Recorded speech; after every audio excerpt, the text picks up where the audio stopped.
নমস্কাৰ। শাৰীৰিক অসুস্থতাৰ বাবে আপোনালোকৰ পৰা মই বহুদিন আঁতৰি আছিলোঁ। আজি আকৌ এটা নতুন ভিডিঅ' লৈ আপোনালোকৰ আগত উপস্থিত হৈছোঁহি।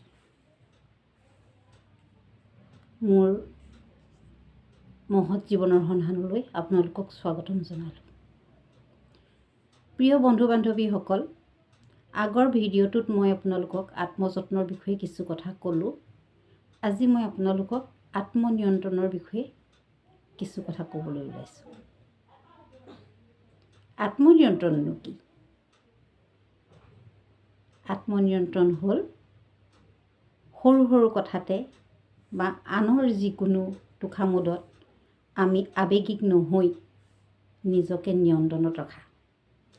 ধৰি লওক, এদিন কোনোবা এজনে আপোনাৰ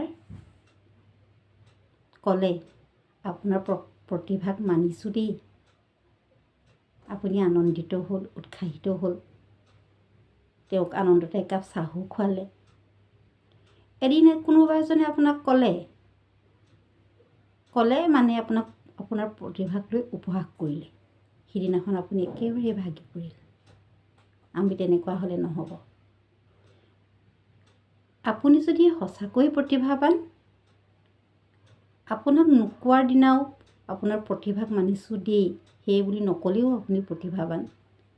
যিদিনা আপোনাক ককৰ্থনা বা উপহাস কৰিছে সেইদিনাও আপুনি একেই প্ৰতিভাৱান।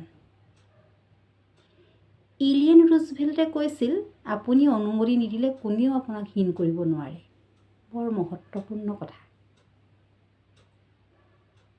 আপোনালোকৰ আগত মই এটা পৌৰাণিক কাহিনী উল্লেখ কৰিবলৈ বিচাৰিছোঁ। এদিন এজন ঋষিক এজন বাটৰুৱাই বৰ ককৰ্থনা কৰিলে। ককৰ্থনা মানে তেওঁ কৈ আছে বেয়াকৈ। এসময়ত তেওঁৰ কথাৰ ভাণ্ডাৰ শেষ হ'ল। তেতিয়া ঋষিজনে মাত মাতিলে, কোনোবাই আগবঢ়োৱা অৰ্ঘ্য যদি গ্ৰহণ কৰা নহয় তেতিয়া কি হয়?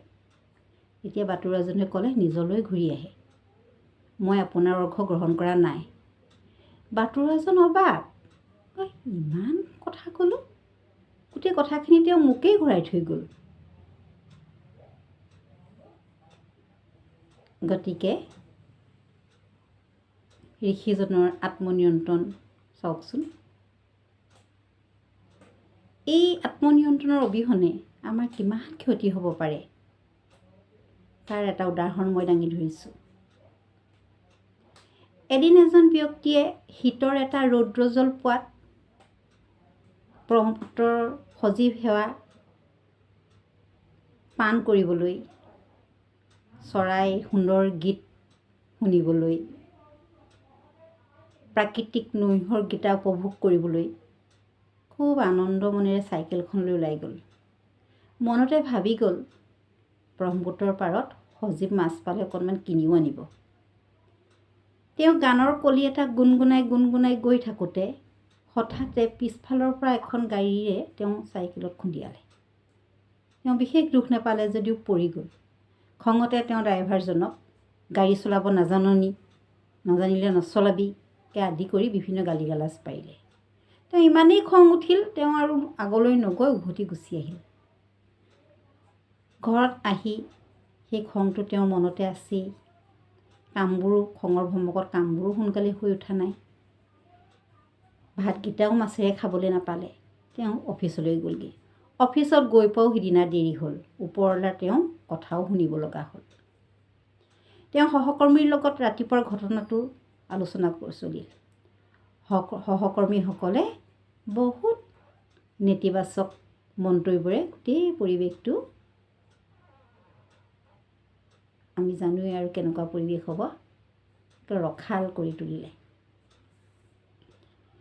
তেওঁ ঘৰলৈ আহিও ঘৰত মন নাই বহা। ৰাতিপুৱাৰ খংটো, ওপৰৱালাৰ গালি, এই আকৌ সহকৰ্মীবোৰে তেওঁক নেতিবাচক মন্তব্য দি ড্ৰাইভাৰটোৰ ওপৰত দুখ জাপি দি আকৌ খংটো অকণমান বেছি কৰি পঠিয়াইছে।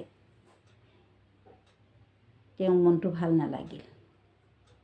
গধূলি ভাত খাই উঠি তেওঁ যেতিয়া বিচনাত পৰিল, তেওঁ আজি গোটেই দিনটো ৰাতিপুৱাৰ পৰা কাৰ্যক্ৰমণিকা ভাবি চালে।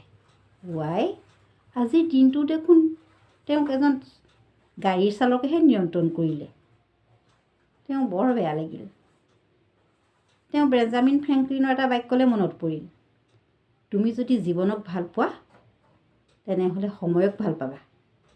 ক'তা তেওঁ সময়ক ভাল পালে, এটা দিন তেওঁ অবাবত নষ্ট কৰিলে। প্ৰিয় বন্ধু বান্ধৱীসকল, 4টা বস্তু এবাৰ গ'লে আৰু ঘূৰাই পোৱা নাযায়। কি জানেনে? সুযোগ, এৰি দিয়া কাঁড়, মুখৰ কথা আৰু সময়। কাম এটা কৰাৰ যদি সুন্দৰ সুযোগ আহিছে, আমি এলাহ কৰোঁ কিয়? সেই সুযোগটো আকৌ ঘূৰাই পোৱা নাযায়।